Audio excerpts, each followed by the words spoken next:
大家好，我们今天一起来看一台这个别克硬朗。这个车三缸失火，我们报了一个点火线圈，但是客户说这个点火线圈是刚换的，所以说我来测一测，正好也和大家一起来看一看这个一体式的这个点火线圈啊，我们平时应该怎么去测。我们先把这个设备接上去，我们这个先取两个点。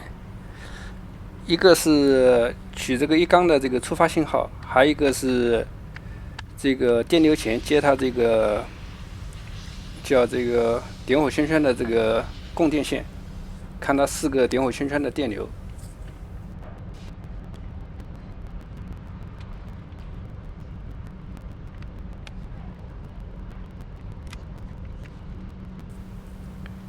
这个操作完了，发现这个电流圈没电了。我先换个电池，没电了。现在可以了，我们把这个波形捕捉一下看一看。因为它也不是持续的失火，所以说让这个波形啊多捕捉一点，然后放大了慢慢的看。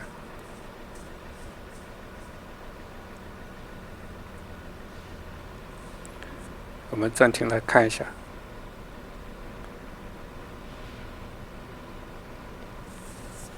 这个大家应该看到了，这个蓝色的是一缸的这个点火触发信号，但是看这1342，然后是不是三缸的这边这个点火线圈没有电流流过啊？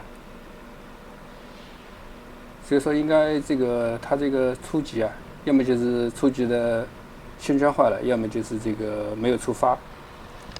我们现在再把这个触发信号接到三缸上面去看一下，不要到时因为是没有触发引起的。其实刚开始就应该接在这个三缸上面。这个三缸的是正角 F， 然后我把这个叫这个通道的1把它接到这个三缸上面去。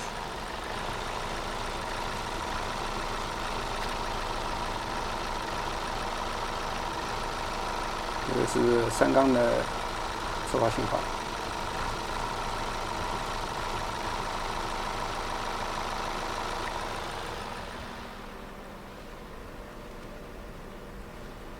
然后我们继续捕捉。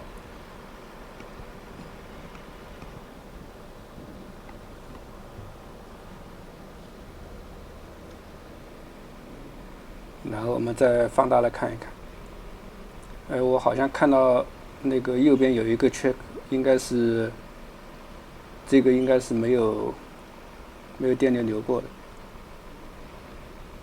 然后放大看一下。这个大家可以看到，这个蓝色的现在是三缸触发的，所以说它这个是有触发，然后这个三缸的点火线圈还是没有出去电流流过，所以说这个不是说这个初级线圈坏了，就是说这个功率管没打开，它没有出去电流。